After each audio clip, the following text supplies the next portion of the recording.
में वो लीन रहते थे, इसलिए उनका नाम था कोकिल। कोकिल साईं, साईं तो सिंधी लोग लगाते हैं नहीं, साईं साईं, कोकिल नाम था। वो भाव जगत में ऐसे ही रहते थे, अपने आप को कोयल समझते थे कि हम कोयल हैं। उड़ करके गए श्री जी के पास, फिर धीरे धीरे धीरे करते करते और वो वाल्मीकि के आश्रम से अपने भाव समाधि में किशोरी जी को अयोध्या जी में ले आए और राम जी ने स्वीकार किया और दोनों विराजमान हो गए। ये लीला उनके भाव जगत में और वृंदावन में रहते थे। अब देखो मेरी बात का कोई गलत अर्थ मत लेना, वो अयोध्या उन्हें पसंद नहीं था। वो कहते थे कि मेरी श्री जी ने दुख पाया है यहाँ। अयोध्या उन्हें पसंद नहीं था, वो वृंदावन या जनकपुर मिथिला, ये दो ही जगह वो रहते थे। बाद में तो श्रीधाम वृंदावन में ही वो रहे, बिहारी जी के पास में उनकी कुटिया है, कभी आए तो आप जाएं वहाँ। और वो ऐसे उनके पास में ना वो सीताराम जी का छोटा सा विग्रह था और वही रखते थे। और अपने सारे शिष्यों को, और नियम था उनके वहां का कि कोई भी आएगा मेरे सीताराम जी को कोई प्रणाम नहीं, तो बोले ये फूल लो और मेरे सीताराम जी को सब मिलकर के आशीर्वाद दो। आशीर्वाद। मेरी बेटी सीता ने बड़ा दुख पाया है, वो उनकी अपनी बहुत दुख पाया है उसने। अब मिल गई हैं, दोनों मिल गए, बहुत दिन के बाद मिले हैं। नहीं, ये कोकिल ने मिलाया है दोनों को, ये उनके भाव, दोनों मिल गए हैं। इसलिए अब ये दोनों कभी अलग न हो। ये सब लोग मंगला शासन करो, आशीर्वाद दो, आशीष दो। जहां प्रेम ज्यादा होता है ना, जहां प्यार ज्यादा होता है, जहां प्रेम बिल्कुल अपने चरम पर पहुंच जाता है, वहां फिर आशीर्वाद मांगा नहीं जाता, दिया जाता है। जीते रहो, जीते रहो, जीते रहो। देत आशीष सकल सुर मुनि जन, देत आशीष सकल मुनि जन, ता आशीष प्रियुंजाना शिरम पाहित बालके। आहा, ये हमारे वृंदावन की उपासना, ये हमारे मिथिला की उपासना।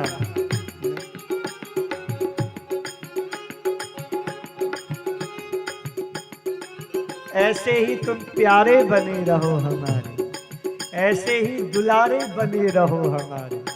नहीं, हमारे मन में और कोई कामना नहीं, कोई इच्छा नहीं है। देत आशीष सकल सुर मुनि जन, देत आशीष सकल मुनि जन, देत आशीष सकल सुर मुनि जन, देत आशीष सकल सुर मुनि जन। चिरजीवो दोनों भैया, ओ चिरजीवो दोनों भैया, वो कुल में बाजे बधैया,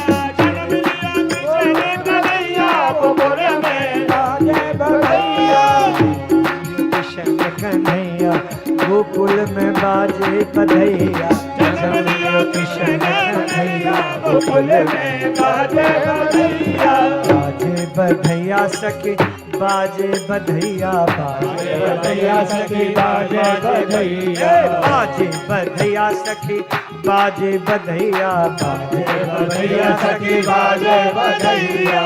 जन्म लियो कृष्ण कन्हैया गोकुल में,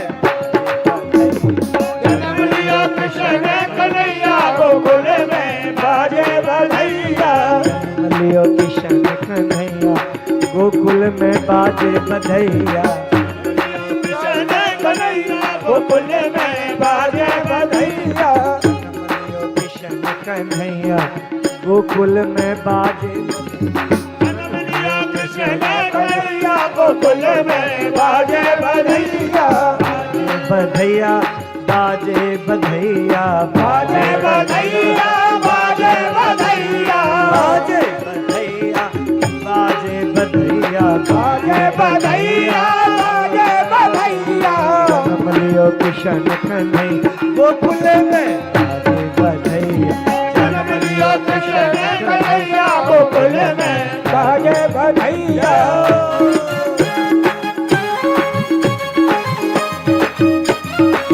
बधाई हो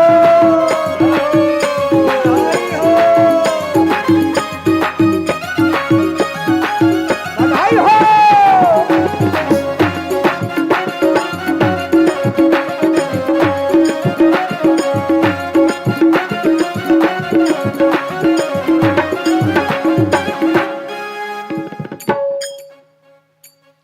नंद के आनंद भयो जय कन्हैया लाल की नंद के आनंद भयो जय कन्हैया लाल की नंद के आनंद भयो जय कन्हैया लाल की नंद के आनंद भयो जय कन्हैया लाल की हाथी घोड़ा पाल के जय कन्हैया लाल की हाथी घोड़ा पाल के जय कन्हैया लाल की हाथी घोड़ा पाल के जय कन्हैया लाल की हाथी घोड़ा पाल के जय कन्हैया लाल की नंद के आनंद भयो जय कन्हैया लाल की नंद के आनंद भयो जय कन्हैया लाल की नंद के आनंद भयो जय कन्हैया लाल की नंद के आनंद भयो जय कन्हैया लाल की नंद के आनंद भयो कन्हैया लाल की नंद के आनंद भयो जय कन्हैया लाल की नंद के आनंद भयो जय कन्हैया लाल की हाथी घोड़ा पाल के जय कन्हैया लाल की हाथी घोड़ा पाल के जय कन्हैया लाल की हाथी घोड़ा पाल के कन्हैया लाल की नंद के आनंद भयो कन्हैया लाल की नंद के आनंद भयो कन्हैया लाल की नंद के आनंद भयो जय कन्हैया लाल की नंद के आनंद भयो कन्हैया लाल की नंद के आनंद भयो कन्हैया लाल की नंद के आनंद भयो कन्हैया लाल की नंद के आनंद भयो कन्हैया लाल की नंद के आनंद भयो कन्हैया लाल की नंद के आनंद भयो कन्हैया लाल की नंद के आनंद भयो जय कन्हैया लाल की जय कन्हैया लाल की नंद के आनंद भयो कन्हैया लाल की नंद के आनंद भयो कन्हैया लाल की नंद के आनंद भयो कन्हैया लाल की जय कन्हैया लाल की बधाई हो बधाई हो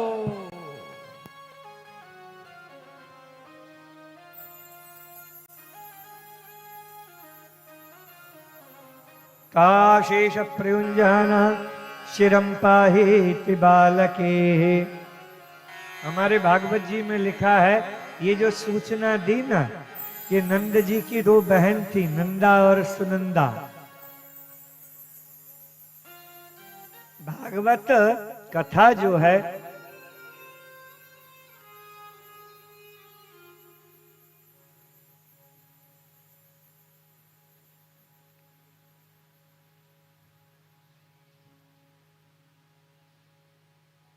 हमारे अन्य शास्त्रों में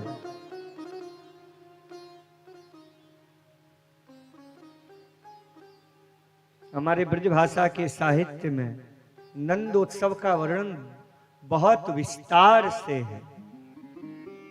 ये जो 18 श्लोक हैं, ये 18 श्लोक कोई और नहीं है, 18,000 श्लोकों का ये सार है, 18 पुराणों का सार है। महाभारत में 18 पर्व हैं, उन 18 पर्वों का सार है। गोपाल मंत्र में 18 अक्षर हैं, उन 18 अक्षरों का सार है। 18 पुराण हैं, उनका सार है। श्री सुखदेव जी महाराज कहते हैं, नंद बाबा दौड़े दौड़े गए, जैसे ही उन्होंने सुना कि मेरे लाला हुआ है, कुछ नहीं किया। हमारे भागवत जी में लिखा है, धेनु नाम नियुते अयुत। अयुत का अर्थ लगाया है 2 लाख गाय। नंद बाबा ने जैसे ही सुना, नंदा सुनंदा ने आकर के बताई, भैया बधाई हो। क्या हुआ? बोले भैया तेरे यहाँ छोरा भयो है, तेरे लाला भयो है बाबा भैया। और जैसे ही इतना सुना, उसी समय बाबा नंद ने संकल्प बोल दिया कि मेरे लाला हुआ है 2 लाख गाय मैं दान में दूंगा। लेकिन हमारे गौड़िया माध्य गौड़ेश्वर संप्रदाय के अन्य आचार्यों ने धेनु नाम न्यूते प्रादात, इसका अर्थ लगाया है, बोले 2 लाख नहीं 20 लाख, 20 लाख गाय दान करने का संकल्प हमारे नंद बाबा ने तुरंत किया कि 20 लाख गाय मैं ब्राह्मणों को दूंगा। और उन्होंने दिया। दौड़े दौड़े गए। नंदस्त्वात्मज उत्पन्ने, हमारे श्री सुखदेव जी कहते हैं, श्री शुकउवाच, श्री सुखदेव जी कहते हैं।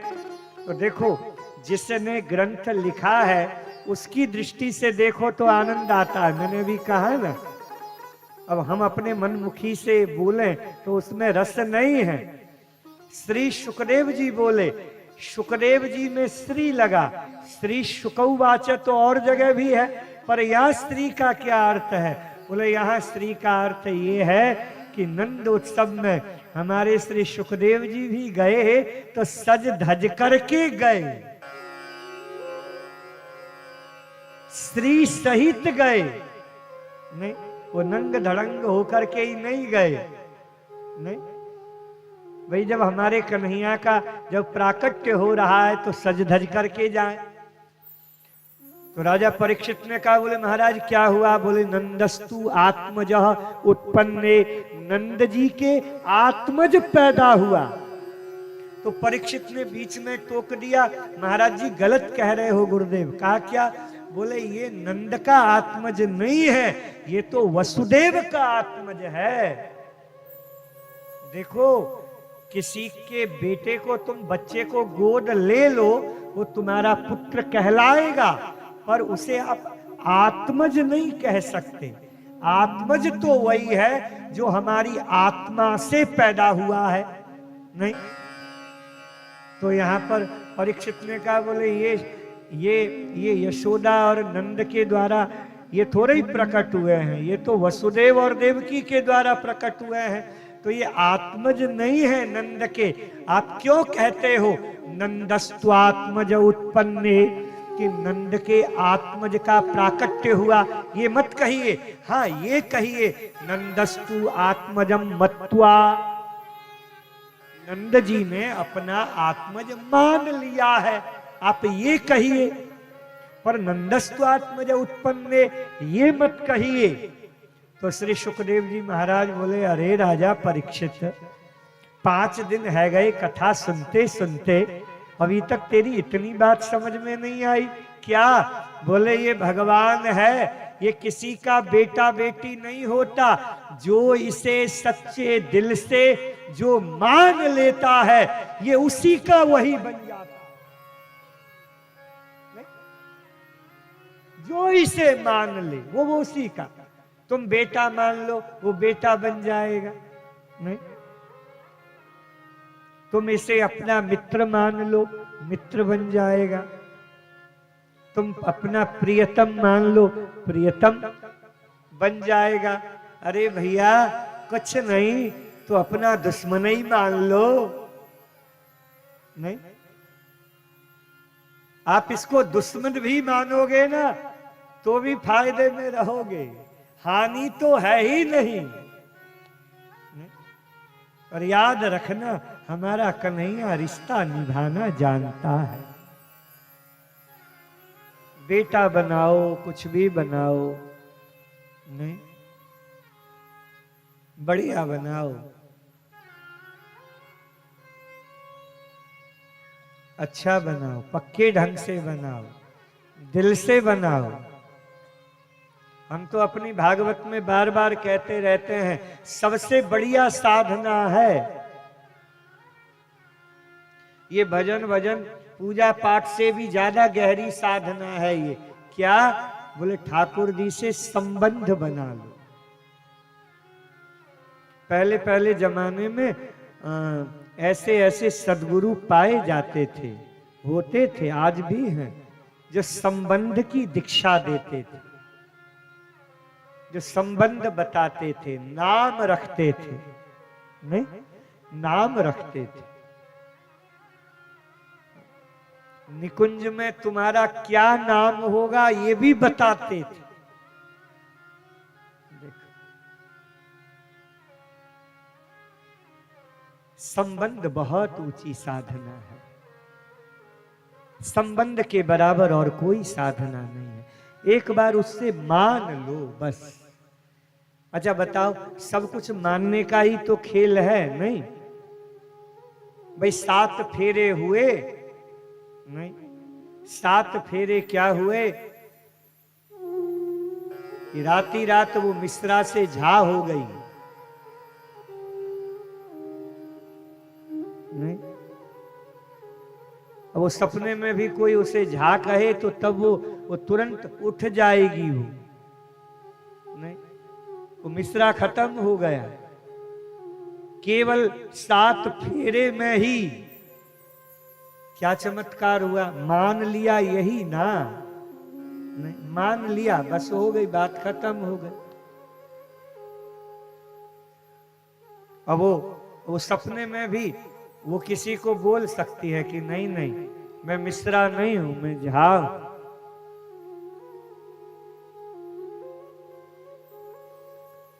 कुछ लोग कैसे प्रश्न लेकर के आते हैं।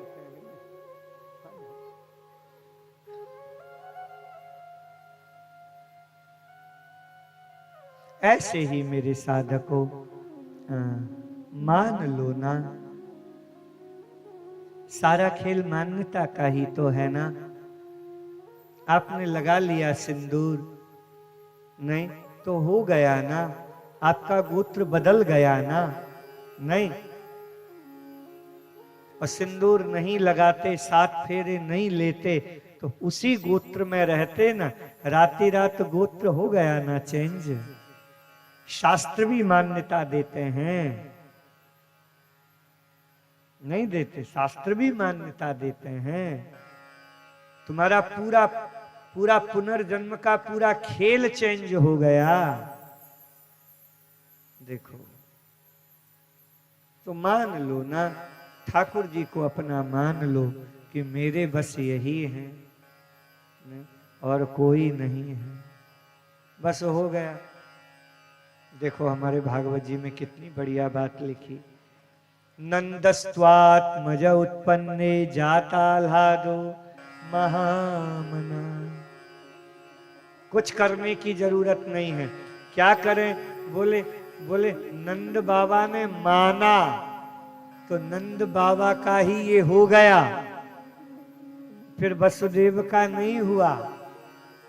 भले भले देवकी के गर्भ से प्राकट्य भले ही हुआ हो, पर ये गहरा जितना यशोदा नंदन कहलाया उतना देवकी नंदन नहीं कहलाया।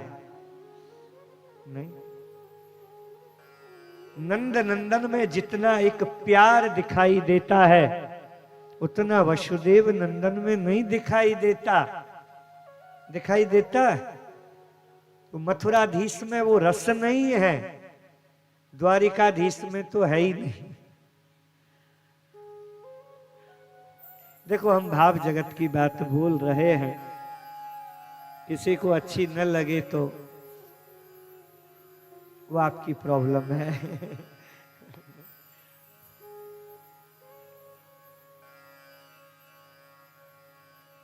जो रस है वो हमारे नंद नंदन में ही है। नहीं?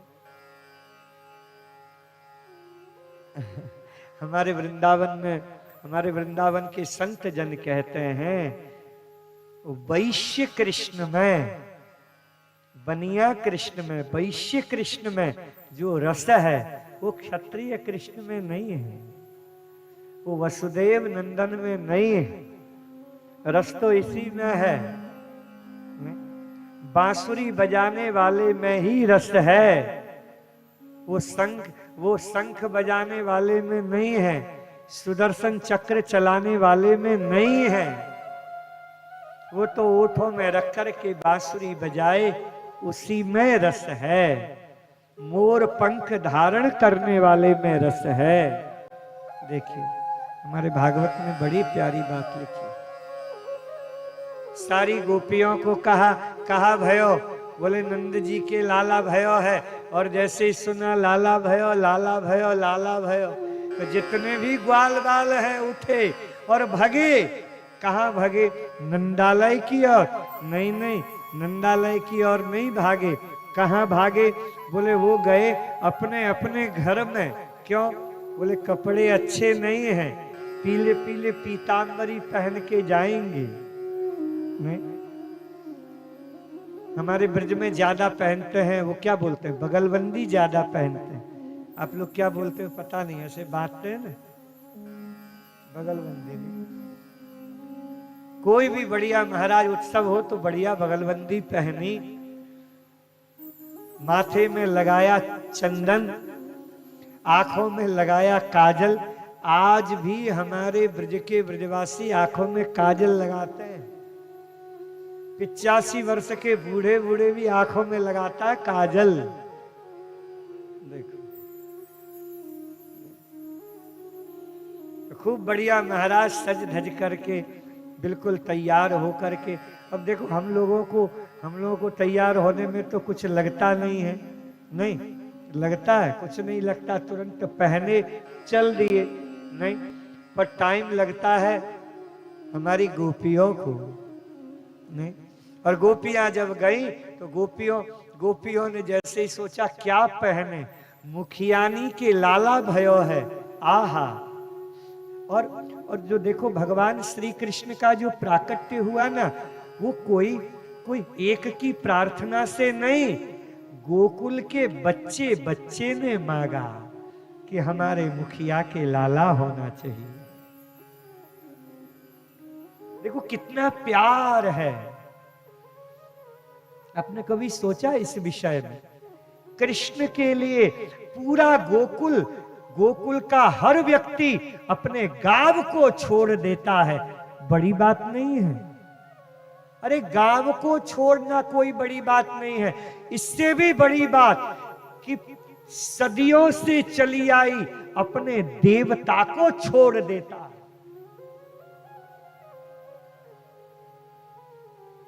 कौन देवता?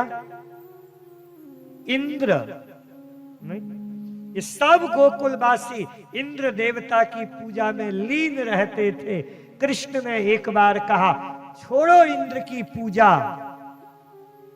एक ही शब्द में मेरे कन्हैया ने कहा, मेरे लिए कन्हैया मुख्य है, हमारे लिए देवता मुख्य नहीं है, छोड़ दिया। प्रेम देखिए साहब, प्रेम देखिए, प्रेम बहुत ऊंची चीज है। और माफ कीजिएगा, धर्म जब तक जनलोक से नहीं जुड़ती है तब तक वो धर्म नहीं है। धर्म जब तक एक ऊंचे पद में बैठे हुए धनाढ्य व्यक्तियों के हाथ में या पढ़े लिखे लोगों के हाथ में ही केवल धर्म की अगर चाबी है तो फिर वो धर्म नहीं रहता। धर्म वो है जो समाज के अंतिम व्यक्ति तक पहुंचे। नहीं,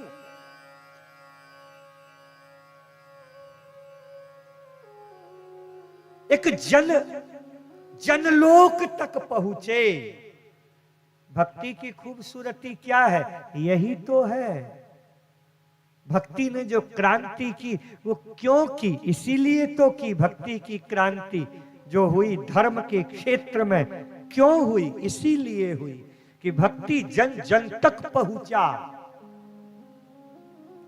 सबने स्वीकार किया, कोई नहीं, न कोई जातिवाद था वहां पर, न कोई विद्यावाद था, न कोई ज्ञानवाद था, कुछ कोई वाद नहीं था। केवल एक ही वाद था, प्रेमवाद। केवल प्रेम, केवल प्रेम, केवल प्रेम, प्रेम के सिवा और कुछ भी नहीं था वहां। देखो ना, चैतन्य महाप्रभु निकले तो हरि बोल, हरि बोल, हरि बोल, हरि बोल कहते हुए चले। मीराबाई निकली, उस जमाने में मीराबाई, सोचिए आज का जमाना भी, फिर भी आज का जमाना भी नहीं, देखो कितना वो है। और राजस्थान में आज भी नहीं, घूंघट की प्रथा और ये सब है, हमारे आज भी है। और आप सोचिए वो 500-600 वर्ष पहले क्या स्थिति रही होगी।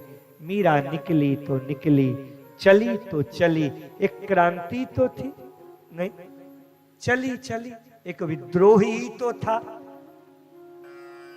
एक विद्रोह लेकर के ही तो चली। और क्या कहा, मेरे तो गिरधर गोपाल दूसरो न कोई। ये उद्घोषणा करने वाली कौन है? मीरा ही तो है। मान लिया मेरे तो गिरधर गोपाल, और बात पक्की हो गई कि दूसरो न कोई, दूसरा कोई है ही नहीं, है ही नहीं, है ही नहीं। भाषा ने जोड़ा, भाषा ने जोड़ा।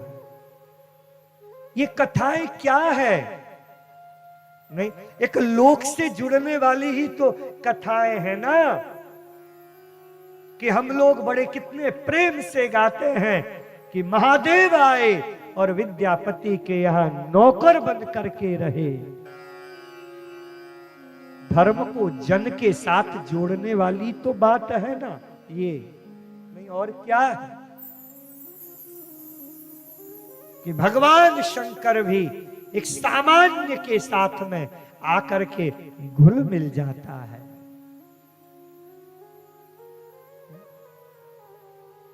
यही तो है भक्ति का अवतार। नहीं, ऊपर से वह नीचे आता है, ज्ञानी नीचे से ऊपर जाता है, पर भक्त भगवान से कहता है हम नहीं आ सकते, अब तू हमारे पास में आ, हम नहीं आ सकते तेरे पास। नाम रूप को मिथ्या बताते हुए ज्ञानी लोग नाम रूप की सीढ़ी में पैर रख करके ऊपर तक जाते थे, पर क्या हुआ, यहां भक्त ने कहा हम नहीं आएंगे तुम्हारे पास में, एक काम करो, सीढ़ी है तो इस सीढ़ी से तुम ही उतरो ना। नहीं? जब नाम रूप को मिथ्या बता करके हम तुम्हारे पास में जा सकते हैं, तो नाम रूप का आश्रय लेकर के तुम ही आओ हमारे पास। और हमारे ठाकुर जी ने नाम को स्वीकार किया, रूप को स्वीकार किया और नीचे आए। कृष्ण बन करके आए, कन्हैया बन करके आए। गोपियों ने सुना कि हमारी मुखियानी के लाला भयो है, तो चलो चलो चलो चलो चलो, हैं अलमारी खोली। हमारी माताओं की अलमारी खोलते ही समाधि लग जाती है, नहीं ये पहनूं कि ये पहनूं कि ये पहनूं। अब सखियां परेशान हो गई, 1 घंटे तक सोचती रही। यही होता है, ये पहने कि ये पहने कि ये पहने, और बाद में जो पहना होता है वही पहन करके चल देती है। इसमें क्या बता रही गई, उन्हें क्या पहने? तो एक सखी ने कहा अरे सुनो ना, वो ब्याह वाला जो लहंगा है ना वो पहनो। ब्याह वाला लहंगा केवल ब्याह वाले दिन ही पहना जाता है, उसके बाद तो वो अलमारी की शोभा ही बढ़ाती है, नहीं तो यही पहना जाए, सबने पहना है 84 गज का लहंगा महाराज। नहीं, इतना घेरदार लहंगा नहीं, पहन करके बड़े आनंद के साथ में सारी सखियां चली हैं। सब हमारे श्री सुखदेव जी महाराज परीक्षित से कहते हैं, देखो देखो गोपियां जा रही है, देखो गोपियां चल रही है बधाई लेकर के। तो परीक्षित ने कहा, ये गोपियों के पीछे क्यों चल रहे हो गुरुदेव, सीधे चलिए ना, सीधे चलिए ना, जाकर के देखते हैं, कन्हैया के दर्शन करते हैं। तब श्री सुखदेव जी ने हाथ जोड़ करके कहा, परीक्षित मेरी औकात नहीं है, मैं ज्ञानी हूं, मैं ज्ञानी हूं, मैं प्रेमी नहीं हूं। और ज्ञानी अपनी ज्ञान की दृष्टि से निराकार का दर्शन कर नहीं सकता, साकार का दर्शन कर नहीं सकता। साकार का दर्शन करने के लिए तो उसे किसी प्रेमी के नजर की जरूरत है। बिना प्रेमी के नजर के वो देख नहीं सकता, इसलिए हम नहीं देख सकते। इसलिए हमें देखना होगा इन्हीं गोपियों की निगाह से, इन्हीं गोपियों की दृष्टि से। इसलिए श्री सुखदेव जी पीछे पीछे चलते हैं, और जब पीछे पीछे चलते हैं तो श्री सुखदेव जी कहते हैं, आहा ये गोपियां कितनी सुंदर दिख रही हैं, देखो। गोप्यः सुमृष्ट मणिकुंडल निष्क्यस चित्रांबरा पथिशिखा च्युतमाल्य वर्षा नंदालयम सबलया व्रजतेर विरेजुर व्यालोल कुंडल पयो धरहार शोभा। बड़ी सुंदर लग रही है। कैसी सुंदर लग रही है? भागवत में लिखा है उनके कान में झुमके हैं, और वो झुमके जब चलती हैं तो हिलते हैं, हिलते हैं तो उन गोपियों के गोरे गोरे गाल को छूते, गोरे गोरे गाल को छूते हैं। उनकी चोटी है, राजा परीक्षित, वो चोटी नागिन की तरह लहरा रही है। जैसे नागिन इधर उधर डोलती है, ऐसी चलते हुए इस सखियों की चोटी भी इधर उधर डोल रही है। फूल गुथे हुए हैं, वो फूल गिरते हैं। कहाँ गिरते हैं? बोले गोपियों के पैरों में गिरते हैं। मानो वो फूल भी कह रहे हैं, नंद नंदन को नाच नचाने वाली हो, हम तुम्हारे सिर में रहने के अधिकारी नहीं हैं, हम तुम्हारे पैरों में रहने के अधिकारी हैं। मानो गिर रहे हैं। सारी गोपियां आती हैं और यहाँ पर आकर के बड़े प्रेम से कहती हैं, रानी तेर चिरजी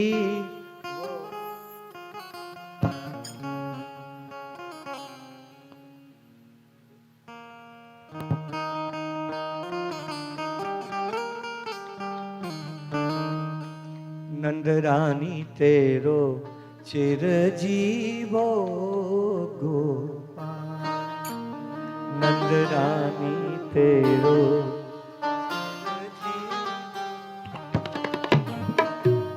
नंद रानी तेरो चिरजीवो गोपाल, नंद रानी तेरो चिरजीवो रानी तेरो चिरजीवो गोपाल, रानी तेरो चिरजीवो नंदलाल, नंद रानी तेरो चिरजीवो गोपाल, नंद रानी तेरो चिरजीवो नंदलाल, नंद रानी तेरो चिरजीवो गोपाल, नंद रानी तेरो चिरजीवो गोपाल, रानी तेरो चिरजीवो गोपाल, रानी तेरो चिरजीवो गोपाल। बजा दोगे अच्छा लगेगा। तेरो चिरजीवो गोपाल, चिरजीवो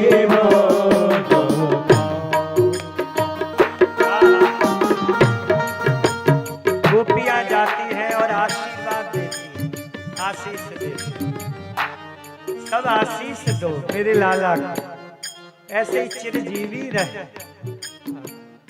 महरी बरोबर निरखत हर्षित, महरी बरोबर निरखत हर्षित, महरी बरोबर निरखत हर्षित, महरी बरोबर निरखत हर्षित।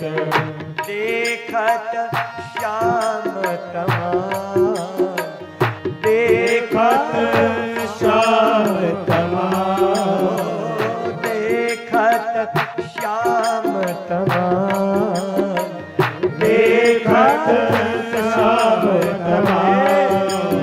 रानी तेरो चिरजीवो गोपाल, रानी तेरो चिरजीवो गोपाल, रानी तेरो चिरजीवो गोपाल, रानी तेरो चिरजीवो गोपाल, रानी तेरो चिरजीवो गोपाल। रानी गाइए चिरजीवो गोपाल। होत बड़ो बड़ बेगी बड़ो बड़, होत बिरह गति बेगी बड़ो बड़, होत बड़ो बड़। नहीं बोलते, जल्दी बड़ा हो जा, जल्दी बड़ा हो जा, जल्दी बड़ा हो जा। आशीष दे रहे हैं। होत बड़ो बड़ विराज गति, होत बड़ो बड़ विराज। देखत श्याम तमान, देखत श्याम तमान। रानी तेरो चिरजीवो गोपाल, रानी तेरो चिरजीवो गोपाल, रानी तेरो चिरजीवो गोपाल, रानी तेरो चिरजीवो गोपाल, गोपाल गोपाल गोपाल गोपाल गोपाल गोपाल गोपाल गोपाल गोपाल गोपाल गोपाल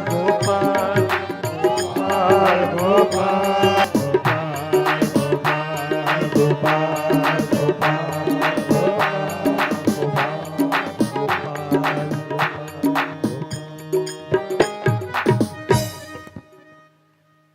चिरजीवो गोपाल। नंद रानी तेरो चिरजीवो गोपाल। सब गोपियां आशीर्वाद देती हैं, आनंद आनंद छा गया। सारी गोपियां आकर के मैया से कहती हैं, मैया बधाई हो। बोलो बोलो, बधाई हो। सब पीछे वालों बधाई हो, जोर से। आप भी बोल दो, बोल दो, बस बधाई हो, बधाई हो। क्या चाहिए? इतनी जोर से, इतनी जोर से बधाई।